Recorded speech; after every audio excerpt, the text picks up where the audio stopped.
All right, so we are here on a Sunday ahead of Game 5 of the NBA Finals. And of course, I got my man here, Daniel Daly, host of the Basketball Soapbox. Want to get your thoughts right now. A lot of people coming into these finals thought that it was boring. The casual fans, because they don't know anybody who's really playing in the Yeah. finals. Two Mhm. small market teams. And I think, oh my God, this is going to be the most boring finals ever. I honestly think, I know like halfway through, basically halfway through the finals, I think that this is the best finals since 2016. What do you think? 2021 was pretty good with the Bucks and the Suns. Of course, with 2022, the Warriors kicked our ass. The Celtics. 24 was all right because the Celtics won in my case as a fan. But I would have to agree since 2016, the competitiveness, both teams getting after it.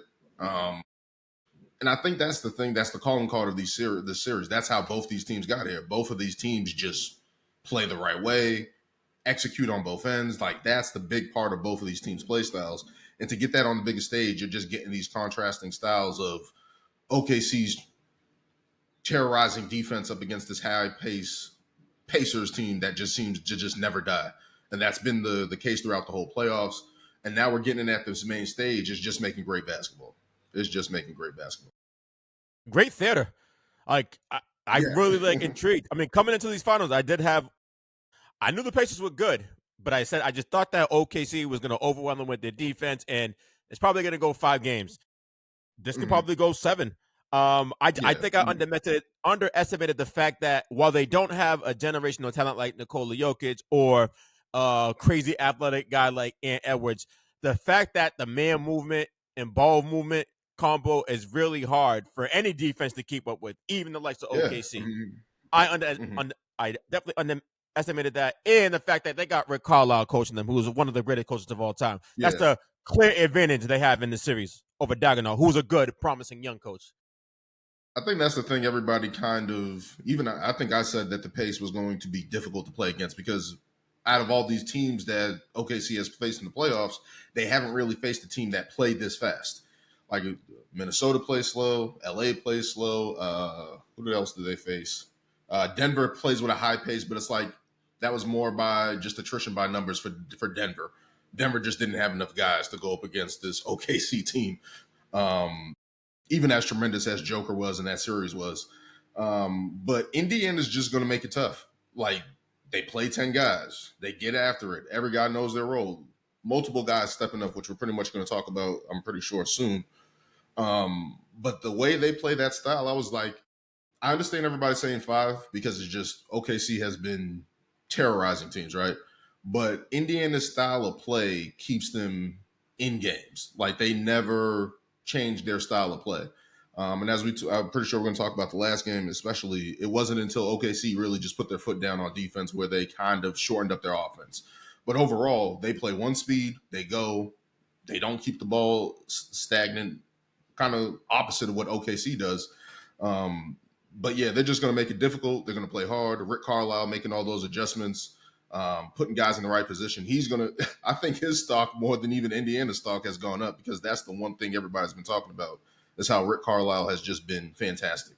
And to get them to win 2 games against this OKC team is pretty impressive. Yeah, I mean, definitely impressive. And it kind of makes that Tibbs firing look premature, a little Mm, unfair, because, hey, these guys are going toe to toe with the best team in the league this season, and who a lot of people say is an all-time historic defense. So mhm. if they're pushing them like this so far, should he really have been fired for losing to this team? As I said, if we're going to talk about Tibbs, I was like, I thought he should have got one more year.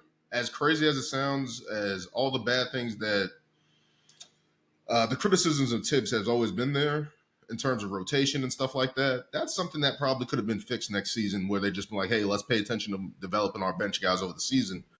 But Indiana isn't a joke. I think that's the one thing that people got to realize. This is not a joke. Even if it's this season, they have shown that they're one of the better teams in the league.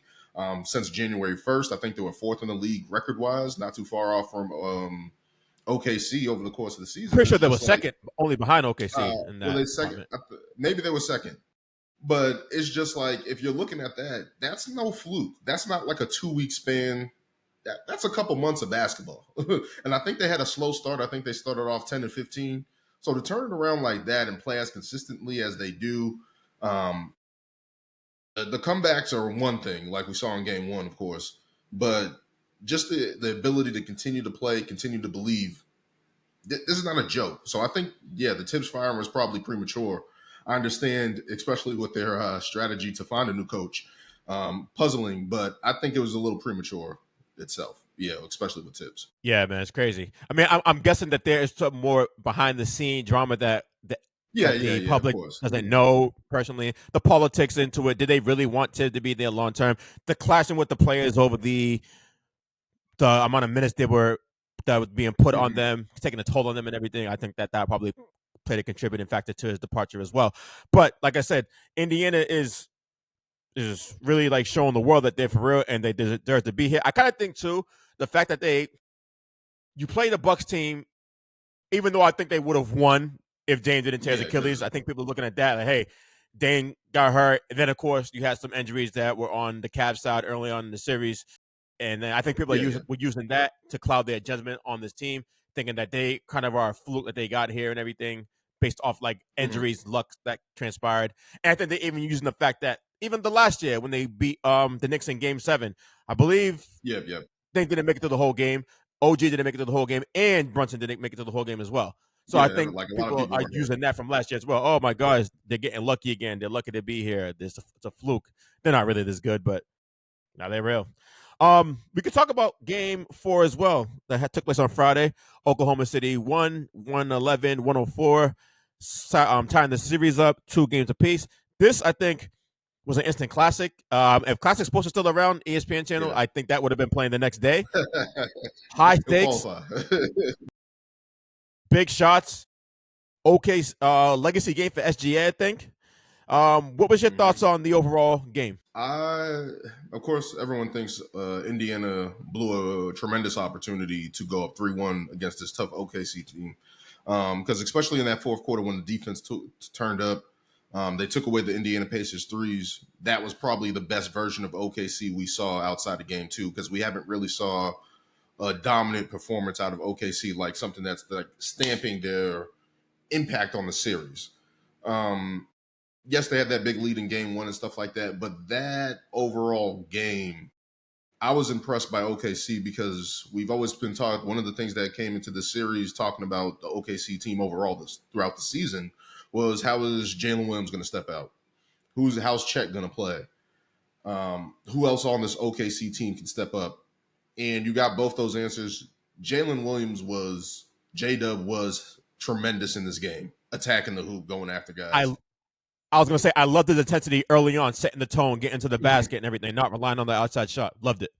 And it was consistent throughout the game. He was getting downhill, getting to the line. Alex Caruso did not have a 20-point game all season, has had two in the NBA Finals. For him to step up First like player that in for this NBA history team, to do that, I think. it's the crazy stats that they find. It's like now you think, especially in this day and age, you find a stat for everything, right? That's it. That's a crazy stat. And especially when people were talking about Alex Caruso over the course of the season, they were like, was that Giddy trade really worth it? Like, where's it happening? The numbers isn't there. We're really not seeing his impact. And over the course of the playoffs, we've seen his impact. And now to come in like this, it's kind of reminiscent of when he played in LA. He's one of those guys like a Drew Holiday. He's going to make an impact if it's scoring, if it's defense, if it's passing, secondary playmaker. He's doing all that. And I felt like those two guys, J Dub and Alex Caruso, really helped OKC stay in the game. Indiana wasn't able to push the lead to 10 points, 20 points, 15 points, and really put the pressure on OKC. OKC was consistently keeping it close. And that's enough time for SGA to put on the cape. And he went off in the fourth quarter, man. Those guys kept him in the game, and then SGA brought it home. He was tremendous. He's been tremendous this series. Yeah, I mean, big time shot making. That three he hit to cut the lead to one. I believe it was like Yeah, 93, yeah, yeah. 94 at that point when I he hit that think three. I'm like, okay. J Dub was driving and hit him. I was like, okay, that's a tough bucket. That's And a then the tough next play bucket on in that moment. offense where he you can say he pushed off, but they didn't call it. on Naismith. Gathered. I don't know if it was a travel. People are saying. I think the 2-minute report came out that they didn't miss any calls in the like the last in the clutch time. Mm-hmm. Mm-hmm. To be fair though, like when people do step back threes, that's basically what he did on that play, and Yeah, that yeah, never yeah, gets yeah. called. So it's like, you know what? I don't know, but big shot to take the lead, and I think that really just sealed the game because OKC had the lead from there on out the remainder of Yeah, the yeah, game. yeah. They took Yeah, that I L. think this is like that's like what legends are made of right there. And those moments that helps like stamp that you arrived.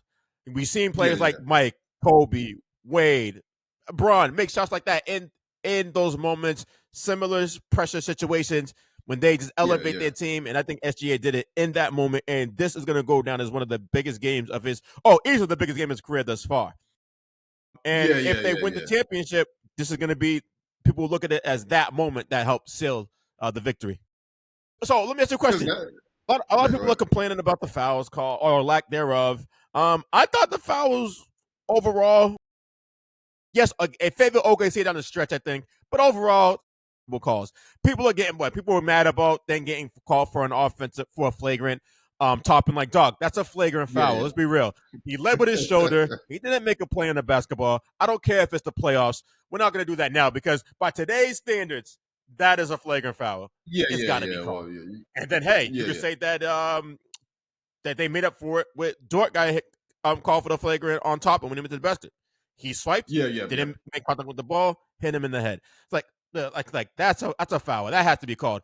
And then people complaining about I seen that dude who's on I think that dude's on Colin Cowherd's network, Jason Timp. He has that Hoops Tonight podcast, and he was complaining about SGA getting these calls and everything. He's complaining about the call when Neesmith did play great defense. He definitely dragged his pivot foot a little bit, so a travel probably should have been called. He's able to spin. Clearly got hit on the wrist. They called a foul. He was complaining about Yeah, that. I'm yeah. like, dog, if you're complaining about that, that's crazy. Like he clearly got hit in the wrist. The ball was definitely short because of that. He would have at least hit the rim. It's a foul. You don't want him to call it. Why? Because there's like 40 seconds left in the game. It's a Yeah, yeah, foul. yeah, yeah. Yeah. I Ridiculous. mean, the referees, for the most part, did I like the officiating? I would have liked a little bit more flow to the game. I think that's my biggest issue. I feel like the fouls were just kind of clogging up the game a little bit. Overall, well, people didn't like Scott Foster being out there, and everyone has conspiracy theories about him. I'm like, Chris Paul's Oh, not did, in the series. did you see Rick Carlisle standing up for him today during Yeah, the yeah, interview? yeah. Yeah. The press conference, yeah. He's not going to mince words. He's not going to mince words. Rick Carlisle, he's going to call a straight shoot. He don't care. But overall, Scott Foster is going to be, he's going to make it about him, whatever the case may be. But over the course of the game, like the fouls even out. I don't have the numbers in front of me, but both of these teams shot, I think, over 33 free throws. So it wasn't like it was favored one way or the other. Indiana missed crucial free throws. I think there was Obi Toppin before the end of the third. Oh, Uh, Matherin went like 3, I think, in the clutch. yeah, Benedict Mathurin late. So it's like those are crucial points in these games where it matters. That can slow a team's momentum, force a team to call a timeout, et cetera, et cetera. So even though I wasn't a fan of all the fouls in the game, I'm not going to say that impacted the game. I mean, OKC shot what 3 for 17 in this game from three. Uh, we're down most of the game. And only had 10 assists the whole game.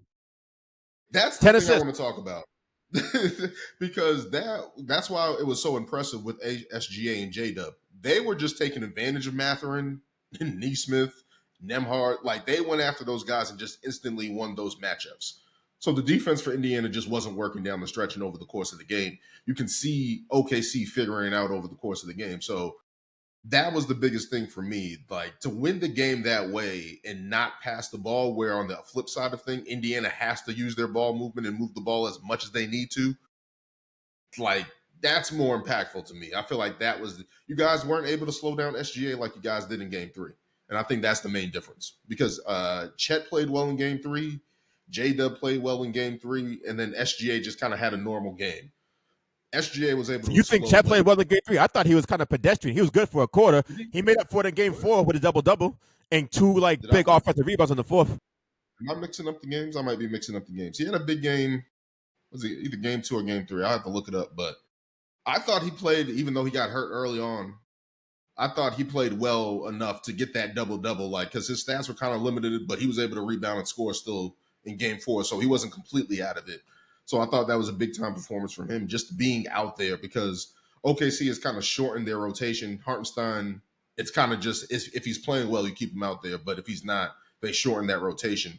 That's what Mark Daigneault has done so far because the double big lineup is not really paying off how people thought it would. So for Chet to be out there and get a double double and battle back in that game, I thought was impressive. But J Dub and Caruso and SGA, they just won their matchups. They had 10 assists in a playoff game. Like if a team has 10 assists, you're usually not going to win. If you don't shoot well from three, you're usually not going to win like that. For OKC to do that and lock up defensively, I think that's impressive part about it for me. Yeah, man, like it's crazy. I felt like this game was very similar to game one. It's just the roles were reversed. Kind of like game one, Yeah, you yeah. thought OKC was in cruise control. They had control of the game, but the Pacers were still lingering around, able to steal game one. Then I think that's the same thing we saw here, just roles reverse, where the Pacers had all the momentum. The crowd was rabid and everything. Toppin was had 17 Yeah. points. He was making had two clutch threes, active, getting to the basket. It was like, damn, like this is crazy. They're really about to go down 3-1. But at the same Yeah. time, it's like they feel like they should be down like 25, but they're only down like Yeah. 8, 10. Okay. I think the largest lead was 10 points by the Pacers. So I'm like, they can get this W. And then as the game started getting towards the 5-minute mark and 3-minute mark, I'm like, oh, they can steal this game. And they did. Yeah. Kind of SGA similar. too. Great defense. That block on Halliburton for the three. Yeah. Him denying He Siakam the inbound pass and deflecting the ball to lead to them getting the ball in transition and everything. He came up big. I mean, yeah, you want to take advantage of SGA on the perimeter. You rather have him on you than Dort, Caruso, Wallace. So that was a big play right there. That's the only thing because if you're looking for the switch for Chet, you're probably going to try to take that, but you're probably going to try to attack SGA, and it's like he's a good defender. If he's the least of your options, I understand that, but it's like he's a good defender. He can get after it. Like let's not. Did he lead the league in steals? Was He it him or probably was. Dyson I don't know if Daniels? he still. I think Dyson Daniels led the league in steals for the guy from Atlanta, but yeah, attacking him isn't great either.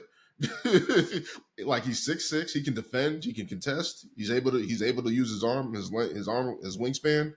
Like that's not an easy task for anybody. So for him to step up on both sides, on defensive end, and then to carry the offense late, he's been impressive, man. I'm so impressed by him this series. He's been cooking. Looking at it from that standpoint, and then you're saying how Indiana's biggest lead was 10. That was the biggest difference for me. It's like they weren't able to push that lead to 15, to 10, to 15, and push it up to really put the pressure on. OKC just kept hanging around. And when you got a closer like SGA, and you keep him in the game, you give him a chance, kind of like these guys like Jalen Brunson and SGA, like they're gonna make it work. They're gonna find a way to get those opportunities and take over the game. And he did. Nah, that's real talk. Now you said that the double big lineup, right? You mentioned that earlier. So Dagenham elected to go back to that. I don't know why he took up the lineups all season, but not in the postseason. It was just kind of weird for me. Like off the rip, you're gonna change what's been working for you all series. Like at least let them try to like react to like what you have and everything. I thought it was effective in this game because what we've seen, he being Hartenstein kind of helped take pressure off SGA and with the dribble handoff and everything and screening for him. Also, too, I noticed immediately when they started letting J Dub bring the ball up and have SGA play off the ball because we seen how tight he was in game 3, being hounded by like Nemhard, like 94 feet from the hoop and everything. So I thought that was a good strategy by Dagenham to like help relieve pressure off SGA, help him keep him fresh for the clutch moment down the stretch of the game. I thought that was brilliant. But yeah, I think their best lineup to close is going to be with Chet, J Dub, SGA, Caruso, and probably Wallace up. And Wallace probably or Dort. Sorry, Dort.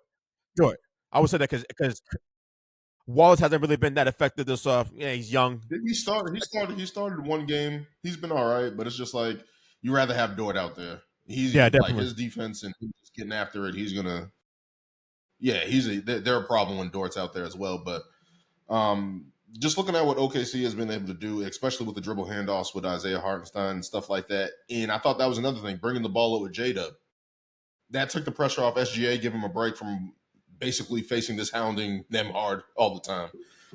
And he took advantage. And I think that was really the biggest difference in the game. Him and Caruso just able to be able to get offensive flow. Not even necessarily scoring all the time, but just to get the ball out of SGA's hands and show a different look to Indiana. These other guys can create and score as well too. So to get it from that standpoint from those two guys, that's impressive to me. That was a change in game 4 when they could have went down 3-1. Like Indiana was a quarter away from being in control of the NBA Finals. Like that actually was in play. And OKC fought back and took it. It's kind of reminiscent. I know people talked about it. Game 4, 2000 Kobe Bryant, when Shaq fouled out and Kobe had to take over in that series. Hold on one sec. Not a problem. My bad. My landlord's doing some yard work, man. So hopefully that's not too bad. I'll try to mute it. That's all good. Yeah, Man. just All thinking good. about just thinking about Kobe Bryant in 2000 when he had to take over when Shaq fouled out and had to step up. Like that's a game 4 that I remember. But yeah, man, just impressive by SGA, man, to get 15 in the fourth quarter and really put the team on his back, and they entrusted him to do that, and he did that. Yeah, man. He nearly outscored the Pacers by himself. I believe the Pacers had 17 to 32 for OKC, if I remember correctly. I'm trying to look at the box score. It's not pulling up on the ESPN app I have on my tablet. But I think it was 32-17 advantage for OKC. And yeah, again too, we were talking about the double big lineup. They had an advantage. They were plus 10 in the rebounding department. I don't think it's a coincidence that they were able to win the battle of the boards with Hartenstein starting in the starting lineup with Chet and everything. I'm so mad at everyone's kind of mad at Miles Turner that he doesn't grab more rebounds.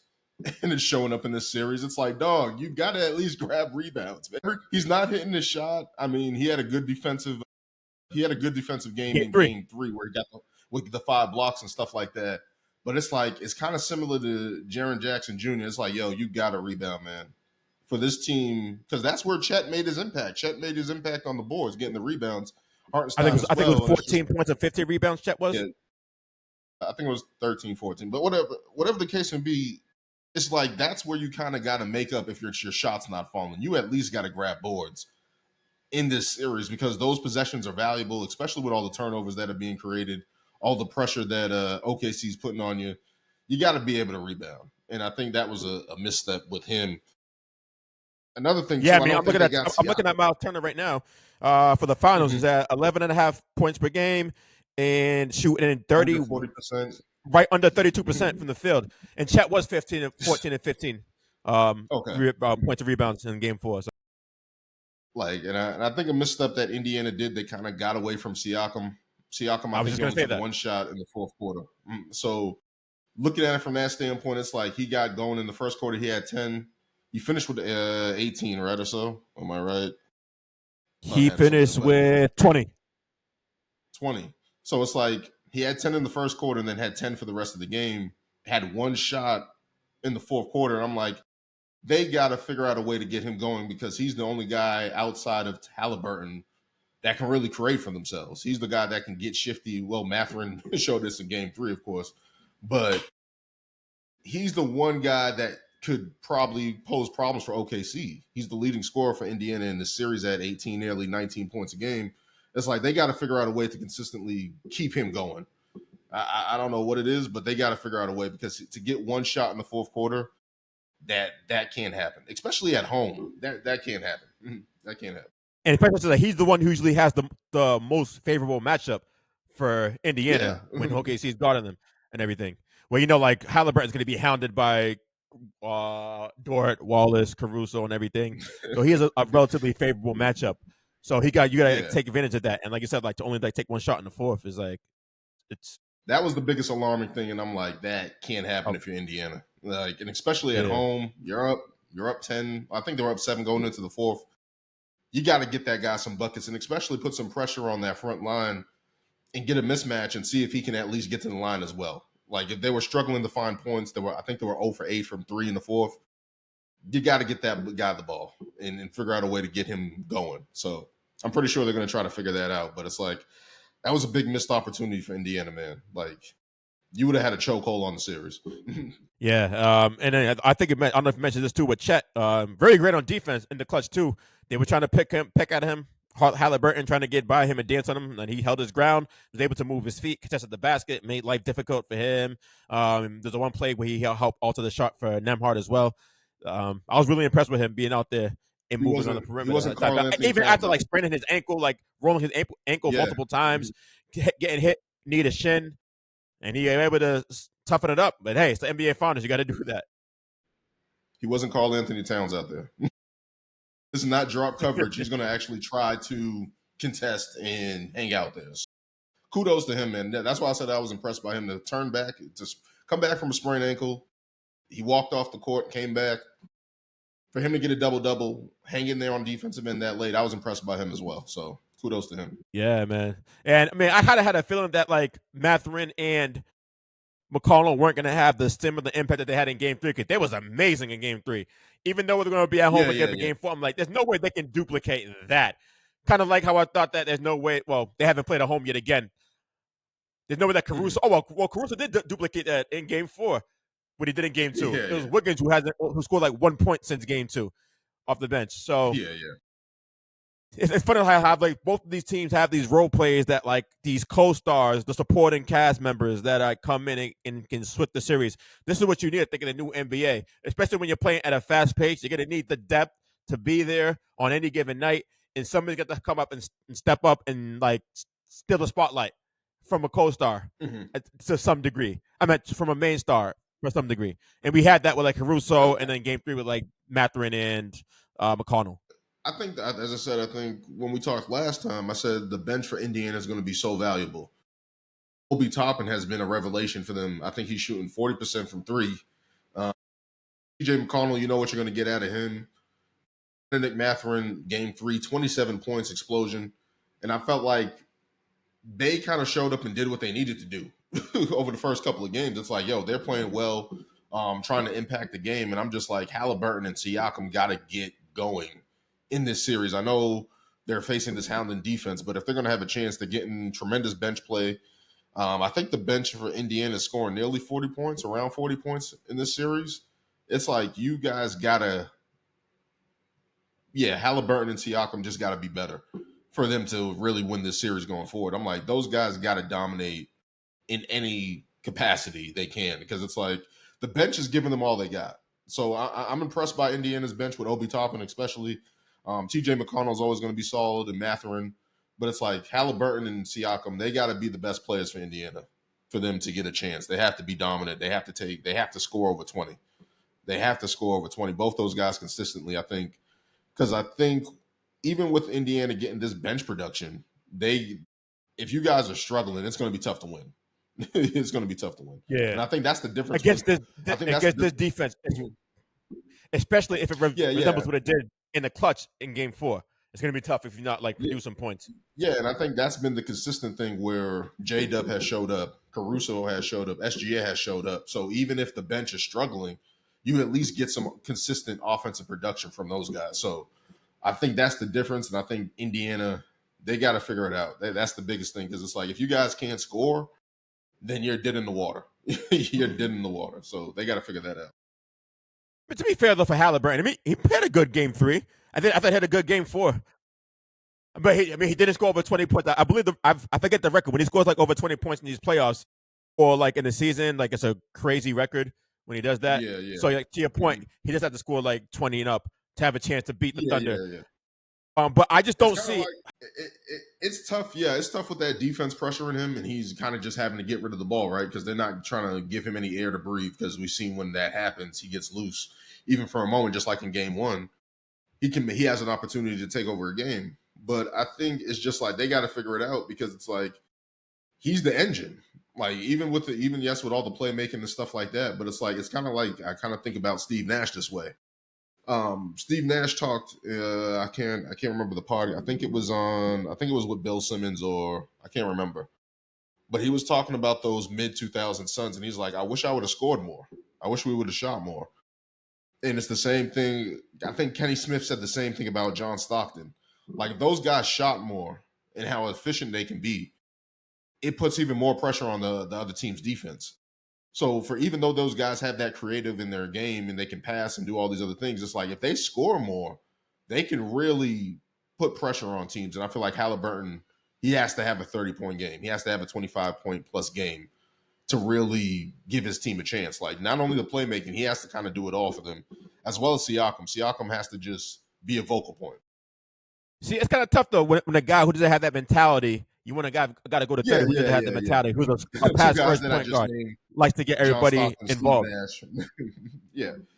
So I It's wonder, definitely like, difficult. if he does go for 30, how much assists will he have? 30 and 6? Would that be enough to be OKC I at their mean, best defensively? Would that be enough? I don't know. he's got to do it all. He's got to have a double double from that perspective. Then, like, he has to have 25 and 10, 25 and 13. Yeah, He has to be around that area to really get it done. And it's funny because it's like a magic number, right? Because he scores under 20, the record's not so good. He scores over 20, the record's good. So it's like a magic number. He has to at least get over 20 for them to really have a chance. But it's just like, in order for these guys to win, because I mean, how many games are you going to continue to get out of Obi Toppin? How many games are you going to continue to get out of Benedict Mathurin, who's been trick or treat? It's really on Siakam and Halliburton. As much as those other guys are producing, I know Miles Turner definitely has to play better. Naismith as well has to play better. But it's like, it's on those two guys. Those guys have to get it done in this series. You guys done it and collectively. exactly. Halliburton has bailed you guys out. Go ahead. Oh, no, I was just gonna say, like, especially since now we got the series shifts to OKC. 2 out of the 3 games will be in OKC. Mm-hmm. How much can you really rely on your bench to deliver? It's gonna have to be your top 2 guys that come up Mm-hmm. and step up big to help bring you to the promised land, or rather, to bring you across the finish line. And I think, again, Miles Turner has to play, but I have the numbers right in front of me. The last 2 games, 6 for 22, 1 from 10 from 3. Like, you gotta help those guys out as well. Like, that's just, it's bad. It's bad. He's not hitting his shot right now. He's not rebounding. It's like, that's a double whammy. You got to be able to hit your shot, man. And the longest tenured pacer, 10 years now in the league, all years being with the Pacers, your first finals appearance. You need better. A guy who's up for a contract, right? Isn't he up for a contract? This summer. Yeah, he's got to be better for sure. So we got Game 5. What you gonna say? I'm just saying, he fought through every trade rumor. Miles Turner was in trade rumors for his whole career and is still around. Like, they said he outlasted Paul George. Like, he was still there since Paul George. So it's like, yo, like, he's got to play better, man. He's hurting him as well too. So we'll see. That's crazy. Yeah, that's true. I left the Paul George is crazy. Game 5 slated for tomorrow night. Series 6, like I mentioned earlier, shifts back to OKC. I would think it's safe to say that all the momentum on OKC side right now, because we mentioned, they got out there, they got the split. That's what they wanted. They avoided being down 3-1, which very few teams ever come back from, only one in the finals. 2 out of 3 games will be played in OKC. What are you looking for as the series progresses? Particularly, what are you looking for in Game 5? Obviously, the momentum's in OKC's hands. That crowd is going to be there. They're probably going to be turned up even more. That's the other thing with these finals. Both these fan bases have been incredible. They show up on time. They're rabid throughout the whole game. So kudos to those guys. But in Game 5, I'm looking for OKC to try to knock them out and try to just put this game away fast and easy. Really turn up from the defensive intensity off the go. And from Indiana's side, I'm just looking at Siakam and Halliburton, how they respond. If they play well, they have a good chance of winning Game 5, but they have to play well. They can't be, okay, they had good numbers, and they have to dominate. They have to impact the game, both those guys. So that's why I'm looking at it from Indiana's side. From OKC, I'm just going to see if they're going to bring out that defensive intensity and try to punch Indiana in the mouth right off the go. I think that's the one thing I'm looking for in Game 5. Yeah, I share the same sentiment with you on the OKC side. I'm looking at, can they replicate what we saw on the defensive end of the ball the last several minutes in the fourth quarter? Can that momentum carry over into Game 5? Because if it does, there's a good chance, because we have, I think you mentioned earlier, we haven't really seen a dominating defensive masterclass from beginning to end in this finals, like we've seen when they played the Grizzlies, the Wolves, the Nuggets. Yeah. We've seen an avalanche on the defensive side where the game was over by halftime, right? We haven't really seen that yet in the series. I think we're due for one in one of these 2 games, if they get to 7 or if they do it in 5. I think that one of those moments is going to happen in the series. Is it going to happen on Game 5? And for the Pacers, is who's going to step up off the bench? Because again, it's hard for guys to do that in a hostile environment. on the road. Easy when there's less pressure off you when you're at home in front of your home crowd and everything. Are all those same shots gonna fall on the road in a pivotal game 5? I don't know. So I'm interested to see who's gonna step up. And of course, Halliburton. I'm looking at him. Like I said, he's been playing good so far the last couple of games. Yeah, Will he yeah, yeah. revert back to the old Halliburton we saw in game 1 and game 2? Yeah, he had that game winner in game 1, but it was really relatively It wasn't a pedestrian for the great most part game. of the Yeah. game. Wasn't a great game at all, Mhm. right? How is he going to play? I don't know. Is he going to be the Halliburton that's going to be close to 20 points or around 14, 12, 14 points? That won't cut it Yeah, if yeah. it's going to be a 12, 14-point game for him. Hmm. And I can think that that can be a realistic outcome if they're able to keep the pressure with the Dykes of Dort, Caruso, and Wallace. I can see him struggling a lot in game 5. Yeah, yeah. They're definitely going to get after him, right? Like Dort, Caruso, Wallace. They're going to go after him, try to pressure these guys. And can he handle the pressure? And that's the big thing for him, especially being the point guard, being the creator. Can he handle that pressure, not turn over that ball? We remember, was it game 1 they had 20 turnovers by halftime in the first half? So And was still like that's down like 6-10 points. so, Something crazy. somehow won the game. But it's like now this is game 5. It's so important that you take care of the ball, especially going into enemy territory, and your team needs it. Because if he's rattled, if he ends up having a bad game, this series is over. I don't see how. Again, him and Siakam just got to give their team a chance. Like that, they got to be dominant. They can't have pedestrian games in this one. And Tyrese, he's got to be phenomenal. He's got to have one of those games where the turnovers are limited, maybe three at the most, and just try to just have that 25-13 type game we're talking about, where he just controls the game overall throughout this against this taunting OKC defense. I think that's the biggest thing for him as well. Yeah, I agree as well. Like his play is going to be really crucial for any hope that the Pacers have of winning this series. Mm-hmm. Also, too, I'm going to look at the officiating. How is the tone going to be set early Yeah. on from the jump? Are they going to blow the whistle nonstop early on, and teams getting like one of the teams get in the penalty like with like 3 or 4 minutes in the game, or they're going to let them play and be a little physical? I felt for the most Yeah, part they let them play. There was some questionable calls throughout the game. Obviously, it got tight really down in the clutch in the fourth yeah, quarter, yeah, but yeah. for the most part, I think they were letting them be really physical. So I want to keep a look on that. I don't know who's going to be. I couldn't imagine Scott Foster being on the crew for this game coming up. I haven't heard anything yet, but I couldn't imagine him being on the He'll be there for part of the game staff. 6 The or crew. game 7. They'll save him for game What 6 happened? or 7. I said they'll save him Absolutely. for game 6 or 7. Mhm. Yeah, yeah, I can see that. Mhm. And then one fan base is going to be pissed off. Scarfather is going to be the ref. One fan base is going to leave that game. After that game is going to be heated, heated. he's gonna need Um, he's gonna need security leaving the building. He's gonna need arm yeah, wash. security like one of the presidents or something like that. It's crazy. Yeah, like the NBA's Who got do to you take care of him. have? Who do you have winning game 5? Uh, I got OKC. I don't know if Indiana can. I think that momentum shift, the way OKC just always has that defense in their back pocket, always has that defense in their back pocket, and it's something that they can lean on when their scoring is not good. It creates opportunities in transition for them. It gets them stops. That rabid home base, for the most part, OKC has controlled most of the series at home, right? Like outside of the last couple quarters in game 1 and stuff like the second half of game 1, they've really been okay at home. Like they're really tough to beat at home. I think that continues. I think SGA has a big game.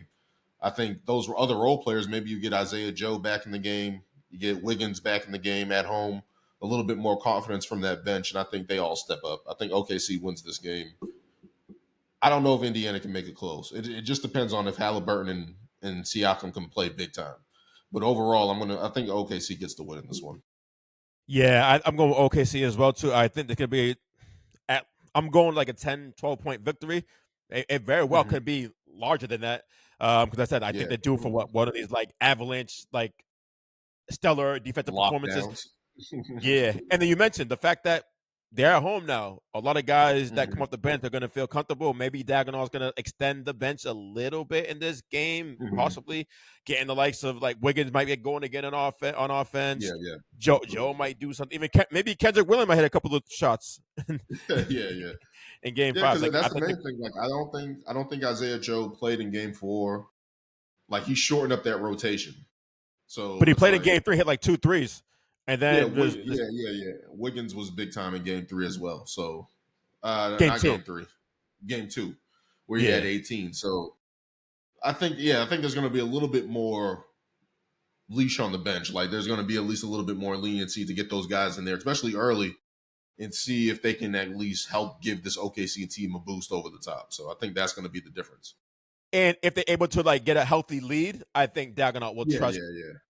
the players at the bench to help like help extend the breaks of like the SGA, J Dub, give them a little longer breather and everything, and keep them fresh.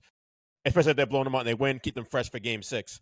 All right, before we get out of here, I want to talk to you about the trade that went down today with Desmond Bane and KCP.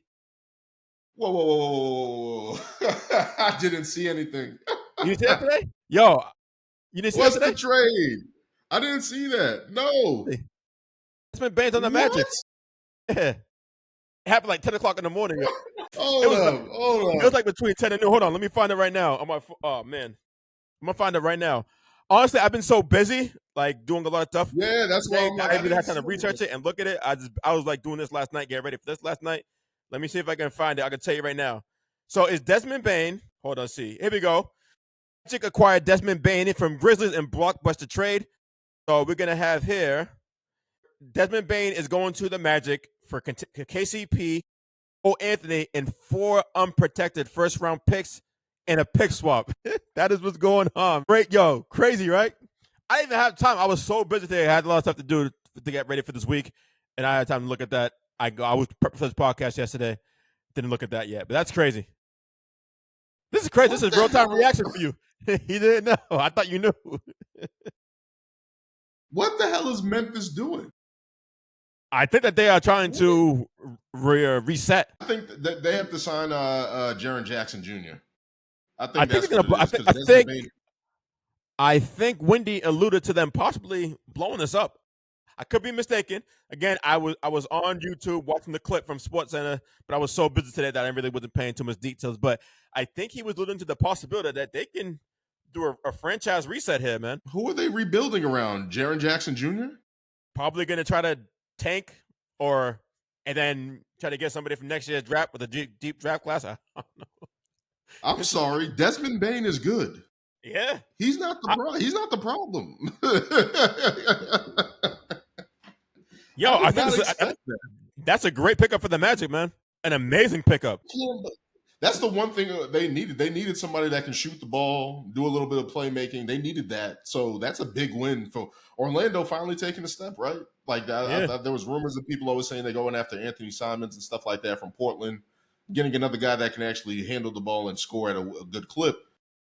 Wow. I'm just now seeing this. They gave up how many first round picks?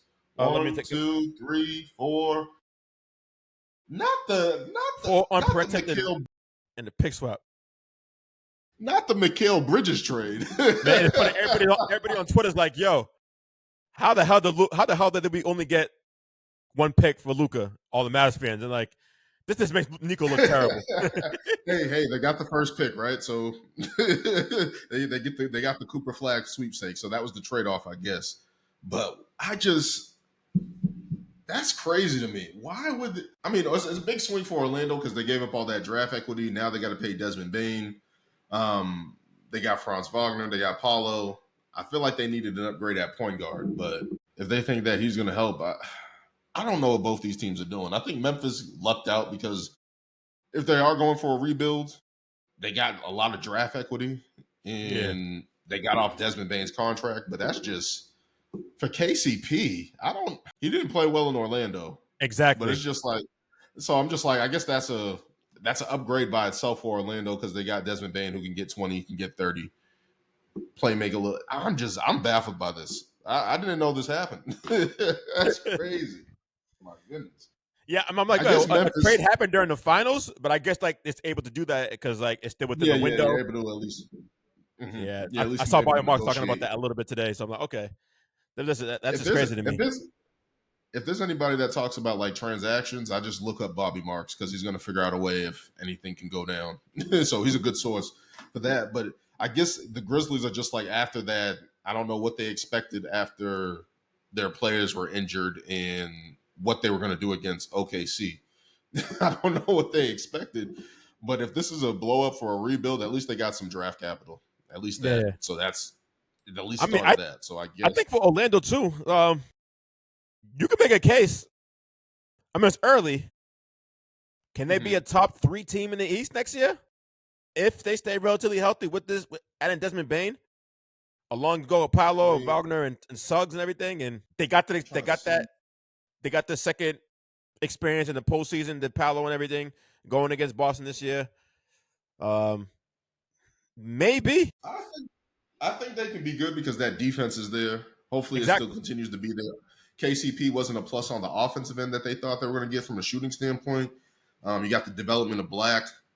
Um, I think I was impressed by Orlando, and for them to actually finally do a move that puts them a little bit more respectable, especially on the offensive end. I think that's impressive for them.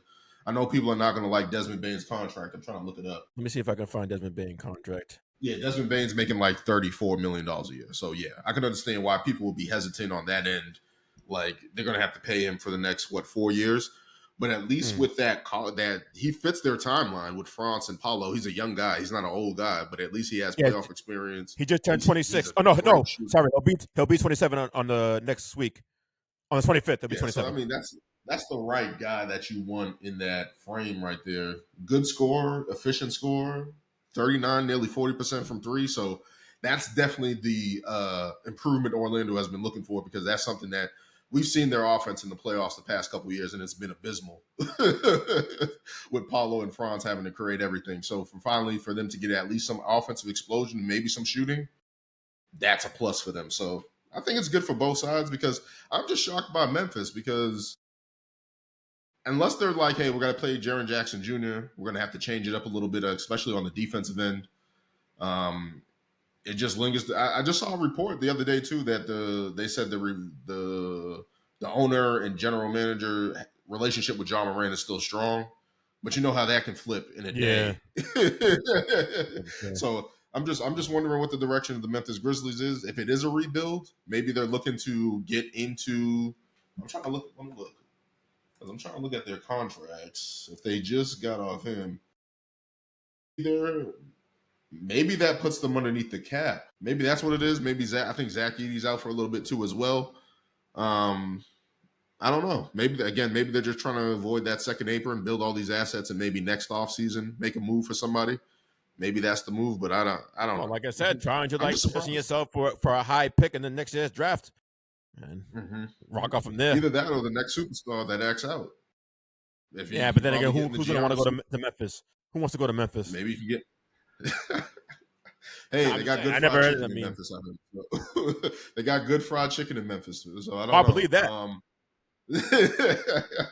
So I'm just like, I don't. Maybe they're trying to get in the Giannis sweepstakes. Maybe if Giannis stays over the summer, things don't work out towards January, February next year. They at least say, hey, we got all these picks. Maybe you can get John Morant, or I don't know how favorable that is to other teams right now with John Morant. But he's a young guy, still explosive, brings eyes to your product. So maybe that's it. Maybe Jaren Jackson Jr. Maybe you can position him and say, hey, this is a player with all these picks that you can at least build around and figure it out. Maybe reset your franchise in a different direction. Maybe that's the direction they're going. But it's just like as of right now, it's like I don't know. I don't know what I think that's a second apron move because I think KCP's contract is like 13 million under. So it's like because if you're, I'm not expecting much for him defensively at this stage, even though he's a good defender. But if he's not knocking down his shot, it's like, was that move necessary? Maybe Exactly. it's to get other. Maybe it's to get maybe some of their young guys more involved because they're also a team that uses their depth to their advantage. So I don't know. This is crazy. I just found. Yeah, man. I haven't looked at my phone for the most of the day outside of texting you just to make sure we're still doing it and the pod, and it's just like, damn, that's crazy. That's crazy. I can't believe that. Nah, it definitely is. So, did you hear? You probably heard about the news about KD, his preferred Yeah, destinations. Okay, so we have Spurs, Rockets, and what was the other one? Spurs, Rockets, Miami. Miami. Yes, kind of shocking to me that he wants to go to Miami only because I don't think that they're positioned right now to be in title contention. But so I'm Yeah, trying to think yeah. of what other moves did they make. What's your thoughts on that? And the fact that not Memphis, Minnesota isn't on his preferred destinations list. I thought he would love to play with Ant Man and everything, but maybe he just doesn't want to It's be cold. in It's Minnesota. cold. It's Yeah. cold in Minnesota. I think it's either San Antonio or Houston makes the most sense. I think San Antonio makes the most sense right now for winning. You got Victor Yes. Wembanyama, who's already an All NBA talent. I don't is it, yeah, basically All NBA talent if he didn't get hurt this year. You Absolutely. got De'Aaron Fox. You got De'Aaron Fox, who's a good player, good young player, star in the league. Stephen Castle. If they can keep Stephen Castle in that trade, whatever they do for Kevin Durant, if it was going to happen, that would be a good pickup because I think Stephen Castle's already ready to play already. Um, I think San Antonio has the infrastructure to be better suited for Kevin Durant, at least give him the best chance, especially with Wemby.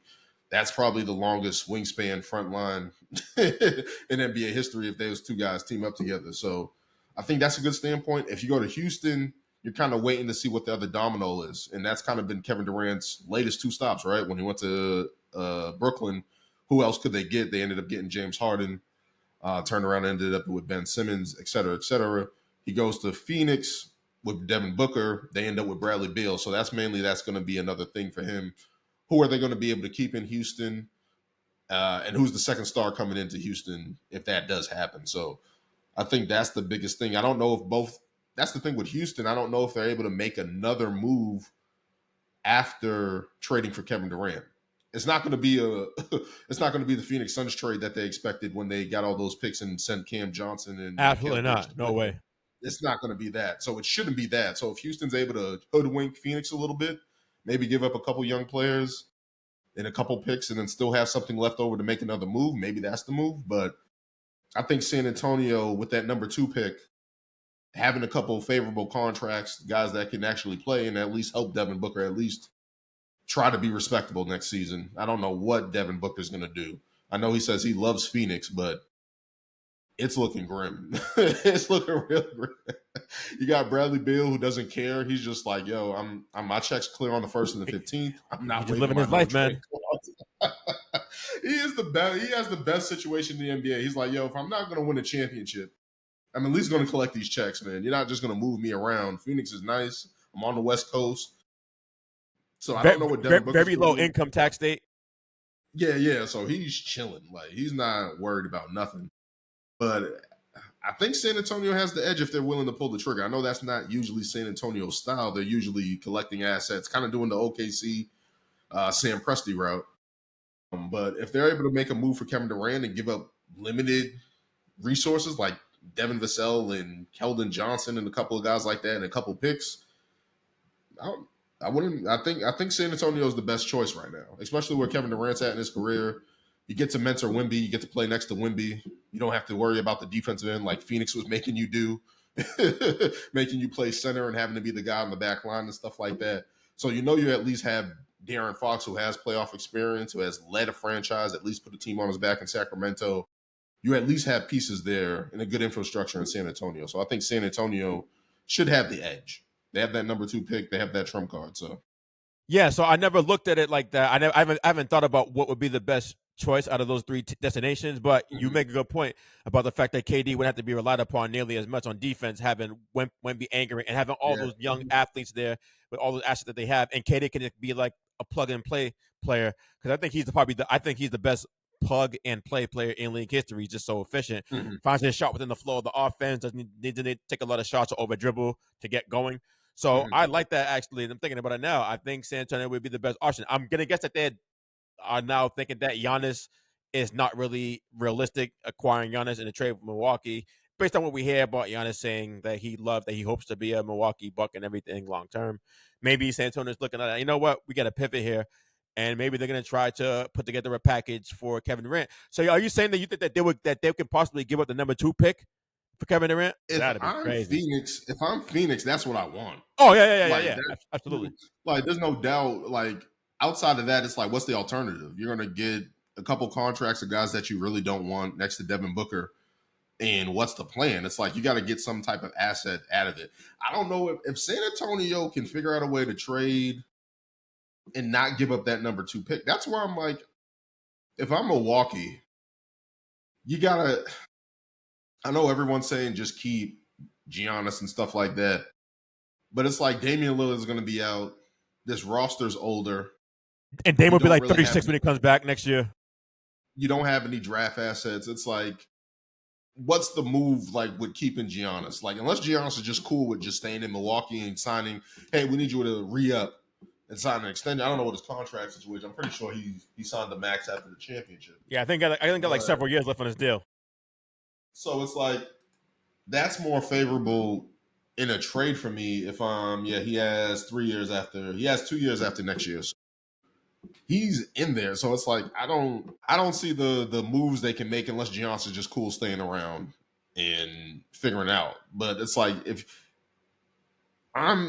you're not going to be able to trade him for the first pick, right? The Cooper Flag is not going to be able to do that unless Nico Harrison has some crazy witch doctor magic where he can make another crazy trade and get Giannis. But it's just like if I'm Giannis and I'm looking around the league, freaking Wemby's what, 22, 21?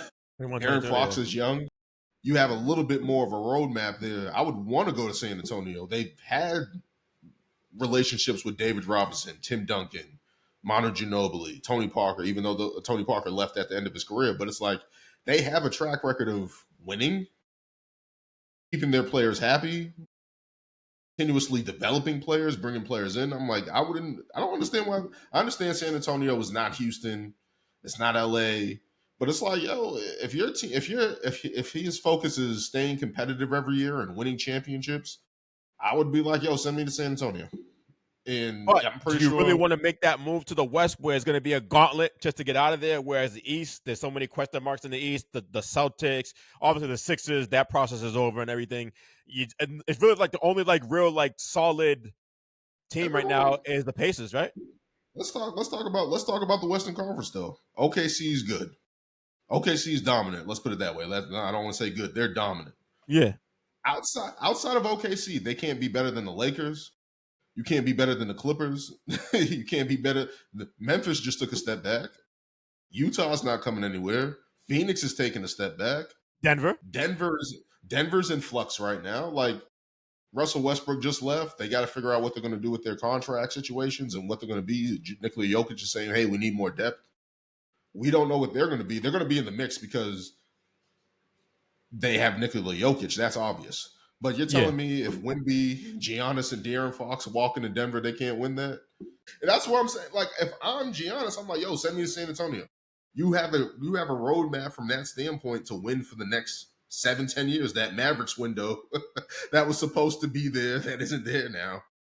You had a roadmap to win for multiple years. So I'm like, yeah, I understand the Western Conference is tough and stuff like that, but outside of OKC, I'm like, if I go to a different team, I can beat them. If I'm Giannis, I'm like, yo, we can go in there and compete.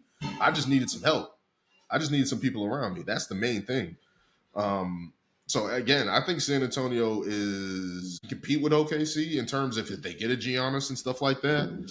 But it's just like if we're talking Kevin Durant, sorry, the original point, we kind of got off track. But if I'm Kevin Durant, I'm it trying happens. to We pod. It happens. We get off point. Yeah. I'm trying to maximize my winning, and especially if you're Kevin Durant, who's 38. Where else are you going? That's instantly getting you that moment.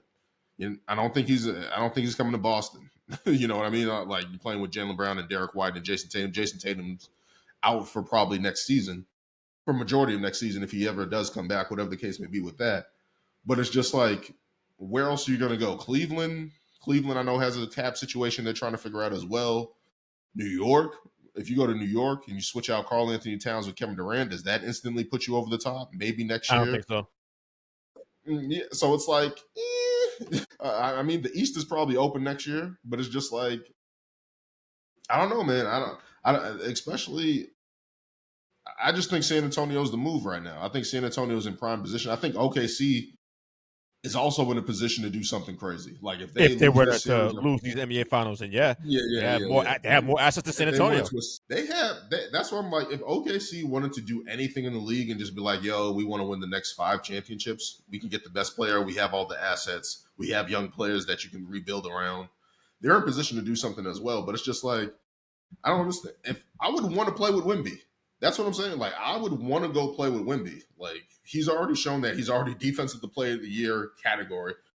Like, we already saw how Giannis and Brooke Lopez played together when Brooke was a little bit younger. That defensive that they had on the front line. Now you actually get a guy that's mobile, can shoot the ball. You can actually give the ball to on the offensive end a little bit more, way more than Brooke Lopez. So it's like, if I was Giannis, I'm packing my bags and going to San Antonio. I know everybody doesn't think that's the sexy news story type of thing, but it's like you and Wemby are going to dominate. It's going to be over. It's going to be over. That's why I'm like, I don't understand why he's holding the card saying I don't want to go anywhere. And it's like I Yeah, don't know where else he's going to go. So I don't know. I don't know. yeah, There's a man. lot of questions out there. That's a lot of questions. Hopefully, we get answers in the next few weeks when the draft comes around and free agency kicks off. It's going to be wild. All right, man. We can get out of here now. Are you still working on anything? Are you still taking on your little break? A little break there until we pick up things. Maybe pick up around when the off season comes in and start getting heavy. I'm going to try to get back into the off season and stuff like that. But yeah, still kicking it. Still poking some things around with the wrestling and stuff like that. Um, and we'll see, man. Yeah, I'll be around. I'll be around and kick it back up All soon. right, man. Well, let me know when you're back in the back in the things of the podcast. Get the wheels back in motion. And you need me on it, I can come on. No, nothing. Most definitely, man. Most All definitely, right, my man. guy. I appreciate you for taking the time out on the Sunday. You enjoy the rest of your evening and have a good week too, brother. You too, man. Thanks, man. Thanks.